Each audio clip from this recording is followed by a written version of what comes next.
assuming we're live from my office at home. Nothing exciting to see here. So, welcome students, getting ready to study and getting ready for exam 2 for BADM 320. I have this video unlisted, so you can only get it from the link that was sent out. So for those that are here, welcome. There's like 6 people, 7 people. I'm sure people will watch this later to see if there's any questions being sent in. Just to review a few things for the students that are there, I've sent out 2 announcements now. One is the exam 2 announcement. So it has the playlist, the Turbos playlist, if you will. We have that. It also has a link to this, but also has a link to the 2 practice videos. So we have videos for that. One was a live class I did, and the other one is I just filmed it at Wolters Hall this week, or last week, I guess. It'd be the same thing for exam 3, but sent that out. So if you want to be getting the answers for exam 2 and those practice exams, they're in the exams. I just go through them there. I talk through the questions to give you kind of an idea of why I'm asking them and how I'd ask them. So it gives you an idea of what the other types of questions I could ask. Okay, so there's that. Now, to review, exam 2 is over 6 chapters. It's over a lot of chapters. It's over, you have topic 5, which is consumer behavior. Okay, so I know there's questions on there. Topic 6 is business to business government. All right, so make sure you're doing that slide that's B2B versus B2C. Good to know that one. And the different buying situations might be important to know. Then topic 7 was global marketing. So it's important to know, like exporting versus, the risk and reward kind of stuff for that. Then topic 8 was segmentation, targeting, positioning. So how do you divide up your market? Are you doing demographics where it's, old versus young, or is it geographic where it's like Illinois versus Indiana because it's different states, or geodemographic, which looks at both demographics and location, like with the liquor stores here in Champaign. I mean, it's hilarious. When I go to that Walgreens on Green Street, it's, it's like I walk in, a third of it's alcohol, a third of it is like Easy Mac, and the third is other stuff. Whereas where I live, where I live in Southwest Champaign, it's a bunch of families, and we have like a whole toy aisle, and then there's more toys on the top parts of other aisles because it's like there's no toy stores in this town anymore. So everybody gets their toys, their Christmas toys, and their birthday party toys from there, and so they change it though it's in the same geographic region. There's slight differences in the like what they're offering because the demographic is just a little bit different. They're just kind of combining the two. And then topic 9 is marketing research, so you're looking at exploratory research versus conclusive research. Remember, exploratory research, that gives you an idea of what's going on, whereas conclusive gives you that final yes, no kind of stuff. Primary data versus secondary data is good to know. Then chapter 10 is branding. And as I understand the last quiz we had this question wrong. I hate Compass because we send in the right answers. On my sheet, it says it has the right answers, but people have sent me in screenshots showing that they got that wrong answer. Look, we're talking about brand image versus brand identity. Brand identity are things that you can do and you can control. Brand image is how people perceive you. Okay? So important to know that. So I'll be giving points back on that one because Compass sucks. But I got to make sure, see how many it was. If we can try to get the e-learning, maybe they can have that thing regrade it and get the right one in. I don't know. I'm sure there'll be some issues with exam 2. I went through exam 2. I've looked at it. And all the right answers are put in the right spot. So if something goes wrong, it's definitely something happened with Compass's stuff. So hopefully we won't have an issue like last time. But if we do, don't worry. I will be giving points back like last time because it's not fair to you when the machines don't work. So I don't want you to be out of luck if something like that happens. So those are the main things I want to talk about. Now, I don't know if any of you that are actually online are actually paying attention or have any questions, but I figured I would stay on here for about 20 minutes and see if anybody wants to come. It's like my usual office hours. Nobody ever shows up. Just somebody randomly writes and calls. I'm like, I know you have office hours, but I don't want to go then. Can we just talk at like 3 o'clock in the morning on a Tuesday? If I'm awake, which sometimes you all will see that sometimes I don't sleep very well, and I will write you back at like 3 a.m. and you're like, what the? Yeah, it is what it is. So if you have any questions, please do send them. I'm looking at the book here. The practice exams are pretty straightforward, and so I think this exam is even more straightforward. One thing I will say, because this exam has 6 topics, um, I mean the students don't go through all the topics as well as I did the first one. The first exam, so the second exam usually has worse grades. Usually it's about 4 to 5 points lower, just because it's 2 more chapters of stuff and it's slightly less easy, I guess, topics. So there's that. But again, it is a principles course, so we're not reinventing the wheel. We're giving you the solid foundations to know what to know about marketing going forward. So no matter what your background is or what your future holds, we're teaching you the things you need to know about marketing that you'll use. Okay, so I hope that does help. But I'm here waiting for any questions, and I'm not seeing any. But we have, let's see. Oh, it just dropped me off. So we had at one time 19 people watching, and then we had nobody watching, and now it doesn't tell me how many people are watching. So, um, in terms of looking through the chapters, I mean, I'll just quickly go through some stuff if I see some things that are important to remember. Oh, Olivia, hello. Could you explain the difference between evoked and retrieval sets? Sure. So, Olivia, if you're looking at it, there's the 3 things. You have the universal set, the retrieval set, and the evoked set. Okay? And so if we start with the universal set, these are all the options possible. It's kind of like if you're looking for a place to eat in Champaign. Now, if you think about it, the universal set of places to eat in Champaign are every single restaurant, every single gas station, every single refrigerator, and every single apartment out there. Now, that's every possible option out there. Even if you don't know it exists, it still exists, right? And so that's why it's the universal options. And everybody is in that universal option set. Okay? Everything is in there. Now, the thing is, for a business, we want to at least get to the retrieval set. Because if universal is everything, retrieval is the next step down. That's when people go, hey, where can we go eat dinner? And then you'll name off places. Like if I think, oh, where could you go to dinner on campus? Well, let's see. On campus, there's a McDonald's, there's a Subway, there's Noodles and Co., there's Chipotle, there's Burrito King, there's Fat Boys, something like that. There's Miyaza's. There's there's like an Espresso Royale someplace. I'm sure there's a Jimmy John's. Target just opened up. Like you see, I'm naming all these places that I'm remembering. They're retrieving in my mind. Now I'll be honest with you. I don't go to any of those places to eat. So the next level down is the Evoke set. Those are the ones you'd actually go to. So for me, when, back in the day when we used to be on campus and I get to see you guys, I'd go to lunch and, I could name all those places. But honestly, the place I went to lunch on campus, I went to Legends. I went to Firehouse, which is no longer there. And I'd order Jimmy John's. And that was, and then the Espresso Royale that's right there. Like that was it. Those are my Evoke sets because those are the ones I actually go to. Okay, so Universal, everything possible. You might not even know about. Retrieval, the ones you think of. Evoked, the ones you actually do. Okay, you do go to. So Olivia, I hope that can help a little bit. So thank you for the question. I really appreciate it. You're probably the only person watching, so feel free to ask more questions. Yeah. So looking in here. Social media.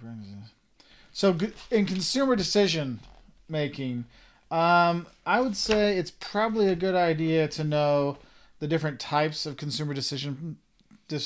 If you're looking at, the dissonance reducing buying behavior versus complex versus variety seeking versus habitual, because it really comes down to looking at like how important it is to people and how many differences are their brand. If there's no differences between the brand, I don't know what's there. So it kind of depends how important it is for me. So like dissonance reducing buying behavior, it's really important to me, but all the brands seem the same. So what ends up happening is companies in that area, they really put a lot of money into their brand. So people like trust their brand. And so people buy that. Like buying a mobile phone, I know Apple, I know Samsung. So I'm going to do that. Cause honestly, is there much difference between Apple and Samsung? Not really. And all the mobile phones out there, they're a rectangle that I touch the screen. I mean, that's about it. Right. And so you do this dissonance reducing buying behavior means buyer's remorse. You don't want to be upset with what you do. So that's why you end up buying stuff. All right. Brandon Bake, what's up? It's really small. It's really small over there for me to read. And I got like a little tiny computer here. So Brandon's question is, hi, Professor. Hi, Brandon. I hope you are safe and well. Well, yeah, I'm safe and well. I'm doing good. Thank you for asking. I appreciate it. I hope you're safe and well as well. Do we have the same amount of time on the exam as exam one? Yes. So you'll have the same that 5 p.m. to 11 p.m. window. You'll have that. But once you start the exam, you only get 80 minutes. Okay, so you have to have those 80 minutes. You have to have it done in that time. Otherwise, it shuts down. So have that. And make sure you submit your exam. If you don't, or you get to the 11 p.m. thing and it shuts it down, I'll go in and you'll get like a grade, which is like a little twirly clock, kind of like the circle of death in Apple stuff. I'll go in and like grade them individually or set it through that way, so it'll be okay if you're getting that. Now I have to wait to do that one because it has to go through the process and the grades and put it in, and then I go through. But we will get that. But I won't be able to do that until like Wednesday morning. Okay, so I hope that helps. Mackenzie Miller, yeah, Mackenzie. So that brand intelligence is bull.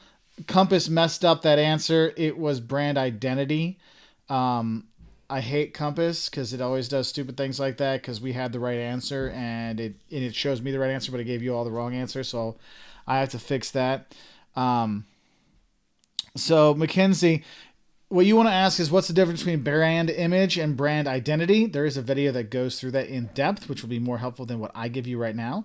But basically, if you're looking at brand identity, these are things that brands can choose to do. Like, look, I want to be seen as an American restaurant that's a good burger place. So what can I do about that? If I want to control that, it's what I want my brand identity to be. I'm going to make sure that I have, picture New York on the back wall. And I'm going to have a cowboy hat somewhere. And I'm going to have 10 different burgers on there with fries to make it really a burger joint, right? That's my brand identity. I can do things about that.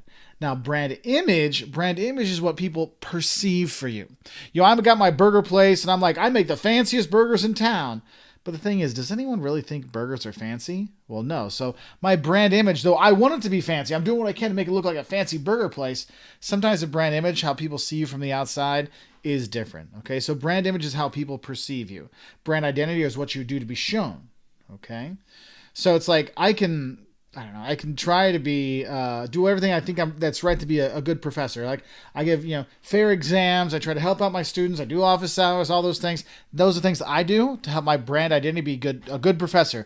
But there's still students that hate my guts and they write horrible things about me all the time. So that's their brand image as Mark's an asshole. Okay. And though I try not to be.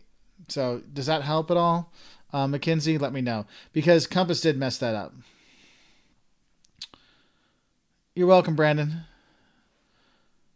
Okay, Sean is asking if you explain question 23 from exam 2 from 2015. I have the book here. Let me go to it. Which, 2015. I'm on exam. Okay, question 23. Okay, the question is, and I actually go through all these in the videos, which you could watch. Students tend to buy their textbooks from the lowest price vendor. Thus, they mostly buy their textbooks online via Amazon or other online retailers. This is an issue in what part of the 4 C's of marketing? So here what you're looking at is you're looking at how people buy. Okay. And when you're looking at how people buy, that's what we call convenience to buy. Figuring out how people figure out the easiest way to do things, right? The easiest way to buy things. So if I'm selling things, I'm like, look, this is how people buy. We've got to be there, right? And so, I couldn't get that ebook for this class this semester, but now that I know how students need it, because they're going to, like next semester, there's going to be more students not on campus. We've got the publisher working together, so we're going to have an ebook next semester because I know that's how students are learning. They're getting the ebooks now. And so you're trying to adjust things that way. So when you're looking at how people buy, it's convenience to buy. Hey, you want clothes? You got to try them on first, right? That's the way how people buy. That goes into convenience to buy. Okay, so I hope that helps. Olivia, another question. Thank you, Olivia. What is the difference between concentrated targeting strategy and micro marketing? Okay, so concentrated targeting is you're only focused on one specific type of client, one specific segment, okay? And a lot of times, like in the question, the exam is like, what should new entrepreneurs do? Say do concentrate because you want to focus on one client, like one type of client, and make them happy, and then you can grow from there. Because if you try to do too much, you don't have enough time as a small entrepreneur. So concentrate, just focus on one. Now, micro marketing is you're tailoring the marketing stuff to every client differently. And with social media and digital marketing, you can really do that very well now because think about the ads you see, it gets tailored to you. It's like when they realize that, oh, you live in the Midwest, you're a male, and you do this, the ads start changing. They start like really relating to you. Because they're micro marketing, they're making exact little things. That's why, if you think back, if you ever ordered a computer online, they let you. It's micro marketing because you can choose what size you want, what color screen you want, what RAM, ROM, memory they have. You can change it all up. So micro marketing is making everybody be able to change everything just for themselves. Okay, whereas concentrated is just basically one thing. Okay, on one group. So I hope that helps. Let's see. Mackenzie, you're very welcome. Sean, it's convenience to... Okay, so I'm going to go back. Max, before I get to yours, I'll go back to Sean. So convenience to buy, because it's how students... It's convenience to buy is looking at how it's convenient for people to buy. And the most convenient way for students to buy is to look and see what book they have and they buy it online. And that's why the answer is. I don't know how to explain because if you look at consumer wants and needs, we're not developing a book for them. Like I'm developing an ebook for my consumers wants and needs because y'all wanted an ebook, so I'm writing that now. Hopefully it'll be ready for next semester. But that's not that's not the question is. Cost to satisfy versus price has nothing to do with this because you think about it, price is your tuition, right? But the cost to satisfy that degree isn't just tuition. It's also the books. It's also the fees. It's also the living on campus, right? So it costs a lot more than just tuition to live there, right? So you have that. And then communication versus promotion is just you have an interactive communication strategy with your clients. So that leads to convenience to buy, which is looking at how people buy. Okay, so how it's convenient for them to buy. And so for students, it's a convenient to buy for them to buy things online. So that's how they do it. So Sean, I hope that helps explain a little bit better. Let's see. Brandon asked, this is off topic, but you brought up e-learning books. So does that mean UIUC will be online again next semester? I don't know what they're going to be doing. I'm going to guess the big classes are all going to be online again. Just because, we still can't have groups more than 50 people in the state of Illinois, I think. So since we're limited in the size we can be, we can't have bigger groupings, and unless things totally change by January, I would imagine that'll be online. But from what I understand is even if we have stuff online, they want us to do more live classes. Though like this class, I filmed all the videos for the entire class. They want to have more like how we're doing this now. They want to have they want more lectures like that. But the schedule will be the same. So like your class will be 8 a.m. or 9 a.m. or 10 a.m. So I'm pretty sure that my 320 class next semester will be at 8 a.m. And so since it'll be at 8 a.m. and we're supposed to be more synchronous, the exams will be at 8 a.m. in the morning. So I'm guessing you guys are lucky having it at 8 p.m. or 5 p.m. to 11 p.m. So there is that. But for other classes, I'm not sure. I know because they just made that announcement this week that they push back the start date to January 25th. So we have an extra week before classes start, and they got rid of spring break, but they sprinkle a few days off during the semester. So there's that.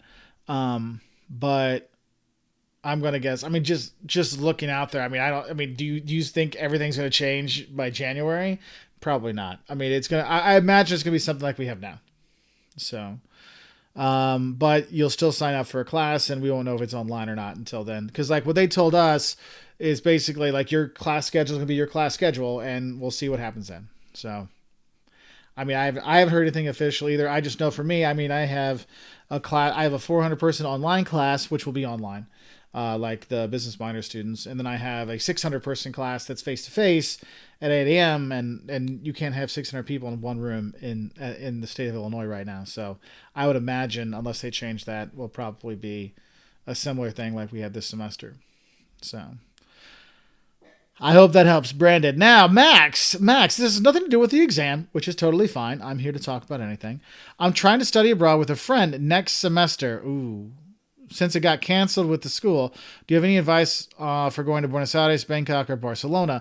So I actually studied abroad in Buenos Aires when I went to the University of Illinois many moons ago, and it was a fun time. Just know Buenos Aires, the clubs don't open until about 3 a.m. Like they start moving the food, it's like a restaurant that turns into a club at like 2. People start to think about leaving. To the club starts at 3, so it's late night partying there. Just know that. No.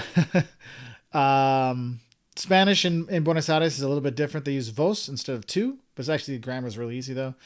So you have that, but they don't use vosotros. It's still ustedes, but vos for tú. They informal you. No, I loved it. It was a blast. You have a good time, and you have a lot of flights you can get out from there. Easy trips over to Uruguay as well. There's that. If you do want to go to Brazil or Paraguay, you gotta get a visa. So just have a no. Actually, no, you don't. No, not for Brazil anymore. Brazil is visa free for Americans. So yeah, you'd be cool there. In terms of Barcelona, we have so many students who go to Barcelona. I'm actually taking students there for hopefully 10 to 14 days in January of 2022. Hopefully, because I put together 4 study abroad programs for 2022, like January 2022, May 2022, January 2023. May 2023. So students know that there are things that are planned. So if we can go, we will be doing that. So we'll have those. But Barcelona, just be careful of the pickpockets on La Rambla. If you go to the El Born district, great for cava, which is the Spanish equivalent of champagne. And pinchos, it's not tapas there. It's pinchos, which is like bread with stuff on top, which is really good. Like, I got a bunch of videos on Buenos Aires and Barcelona on my Wolters World channel, so you want to check those out. Yeah, I'll be as honest as I can on there. So there's those things there. Bangkok, a lot of students have Bangkok is probably the cheapest of all the places to go to. It's a crazy time to go and a fun place to be. But I have not been there personally. I just have a lot of friends who have been there. And they've had a good time. So I'm hoping to get there if we can ever get through all this, and then I'll be able to tell you more. But right now, I do not have a lot, so I apologize. Other questions, my friends? Is the sound better? I have a microphone now, so we can hear my dulcet tones. Hello there. Yeah. So, any other questions? Hey, I want to say thank you very much for Olivia, Brandon, Mackenzie, Sean, Max, all y'all hopping on because, sometimes I do these all by myself for the students one. And this time I decided to do an unlisted just so we didn't get other random questions from people that aren't in the class. And I know a lot of students come and watch this or hit on this. And I just want to say thank you. It's nice to have people here. So I will wait. It's 8:24, so I'll wait another 5 minutes on here. If people have other questions, I'd love to hear. It could be about anything. If you want to talk about any classes or anything. You're welcome, Max. I'm glad I can help out, man. It's cool. And you're very welcome, Mackenzie. Let's see. Now, some other things. Oh, so for you all, in terms of things. So if you're a sophomore, your junior or senior year, we could do something. And if you're a junior, you're that January of your senior year, hopefully.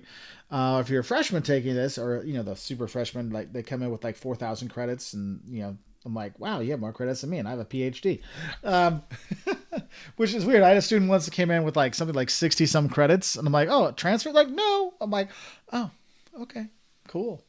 Like, I came in with nothing at the college, so I think it's pretty cool to come in with stuff. But some of the things I would look at, the trips we'll have is one, in January 2022 is Barcelona with a trip to Andorra.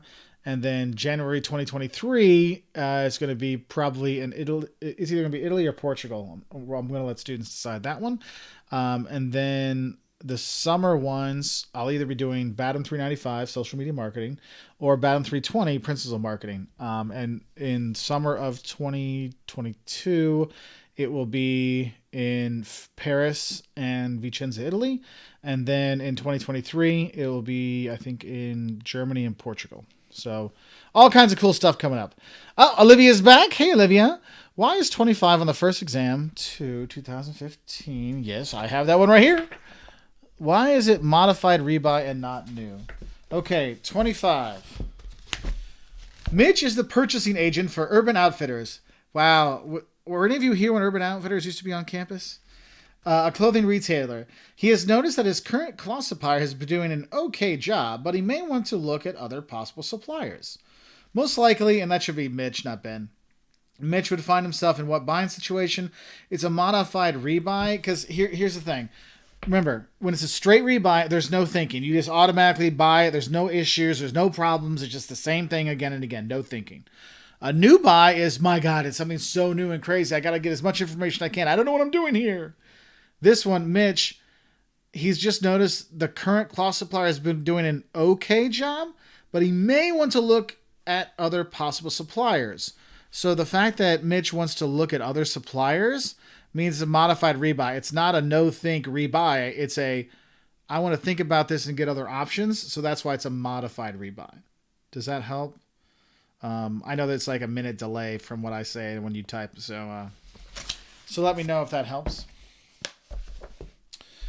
Any other questions, concerns? Because my goodness, I need to get some sleep. I had a friend over visiting this weekend. My wife went to Missouri to visit the wineries there. So you can check out her channel. It's Simply Jocelyn.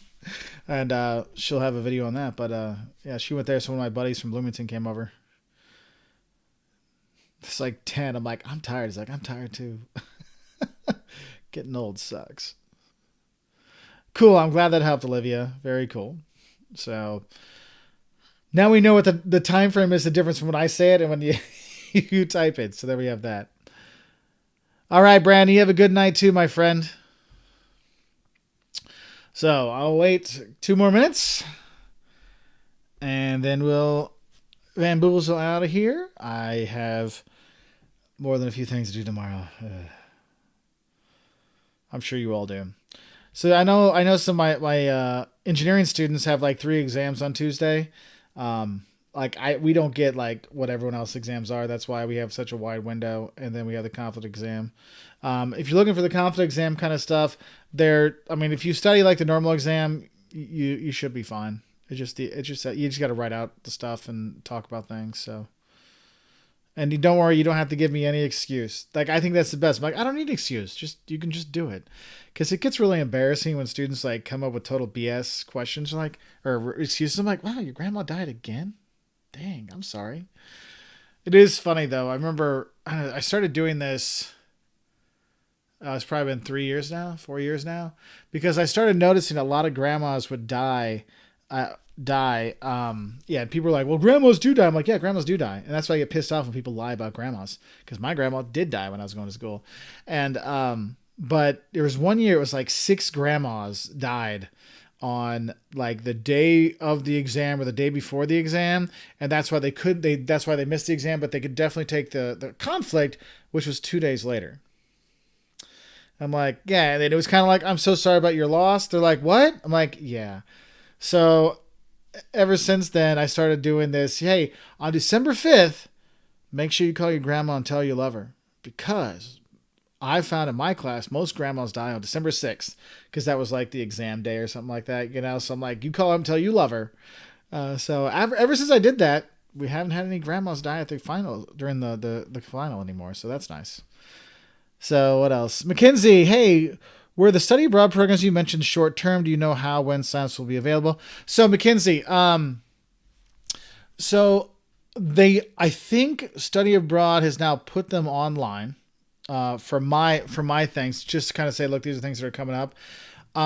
So you don't like signups for like next January won't be until, I think it's not until either the beginning of next fall semester or it'll be the end of the spring semester. It'll probably it's kind of like if the U of I knows that things are going to be start working again like next fall, then they'll be up for it. Because usually how it works with study abroad, like I have to set my, because it used to be like I could be like in September, like, hey, can we do something in January? Sure. Now they're like, no, you need to have like 7 months at least beforehand and a year of planning beforehand. So I just put my stuff out there for them. So we had that so then the students could see. And the short term, they're all short term. I would prefer probably do the BATM 395 in Europe because it's social media marketing. So I would actually have you do social media stuff while we're out there. So while you're traveling around Europe, you can like write articles about it and you can do pictures and you do the posts about it. And you're going to do it anyway to show your friends. Why not do it for a grade? Yeah, there's that. But those will be then. And the ones in January that are only 10 to 14 days, those are only for my students. So you had to have been in my class beforehand. And then for the BATM 395, well, yeah. And then BATM 395, you had to take BATM 320 with me. So there's that. All right. Aviv, what's up? Good to see you. What influences people's perceptions? So think about what influences your perceptions. What your friends tell you, your experiences with that brand, what you've heard about other things about people talking about that, reviews people see online. Pretty much anything can influence people's perception. And that's why it's important. That's why it's important for companies to realize is people's perceptions are a lot of times out of your control. That brand image, it's kind of sometimes out of your control because think about it. If your friend sees a movie and thinks it sucks, and they tell you it sucks, you're not going to go. It's not the movie's fault that your friend didn't like it, but that's already going to be kind of influencing them there. And so that's why you'll see them. We really got to focus on our brand identity. What can we do to make sure people know that this is a good movie? Well, we can have a good story. We can have good actors. We can have good special effects. We can have good ads and make sure we get some good reviews, and do that. And so we can do the best we can. But all those best things just takes one friend saying that movie sucks. That will influence people's perception. So there's a lot of things there. But also, it's kind of like when people, give crap about restaurants. I'm like, I don't know. When I went there, it was fine. So even though the reviews say it's bad, I'm like, that was okay. So, it can go both ways. It's not just bad. It could be good. It's also, I always think about, there's a movie series called it's based on a video game called Resident Evil. And they have like 8 of these movies. And the thing is, I love them because I expect absolutely nothing out of a zombie apocalypse movie. I'm like, well, you got to have some good jump scares, right? And you got to have a few like heads exploding. If you give me that, I'm totally fine. So they had a few that I'm like, this is actually good. But then, I'm like, and it's funny because I have a higher like perceived value of those movies than actually better movies because my idea of a zombie movie is like, it's going to be crap. So perceptions are kind of a funny thing. Yes, Mackenzie, I agree. I hope it'll be open by then too. And just so you know, Mackenzie, I'll be doing that BATM 395 online this winter and next summer. So I don't know what year you are, but like we'll probably know by the end of spring semester if we'll be able to do that January 2022 thing in Barcelona. And that would mean if we can do the BATM 395 Europe thing in summer 2022.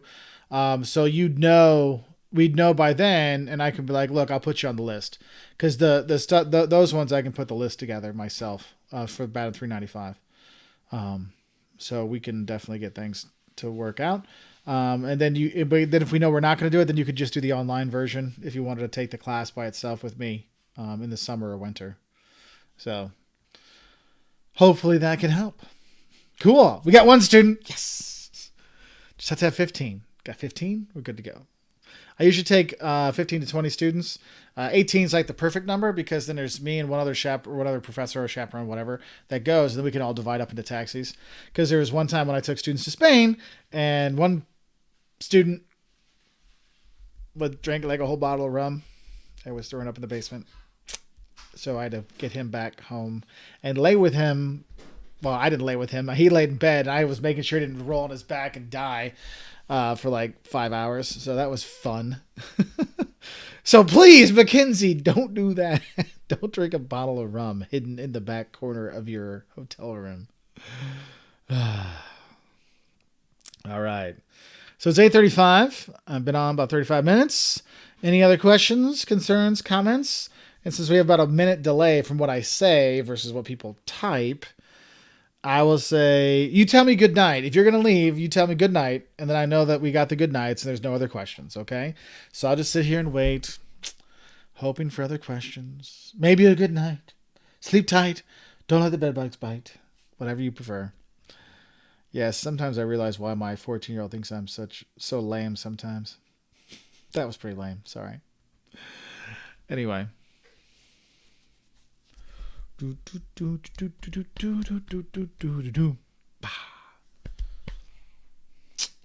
What else? I'm thinking about for the third. Oh, I guess we won't be on campus, so never mind.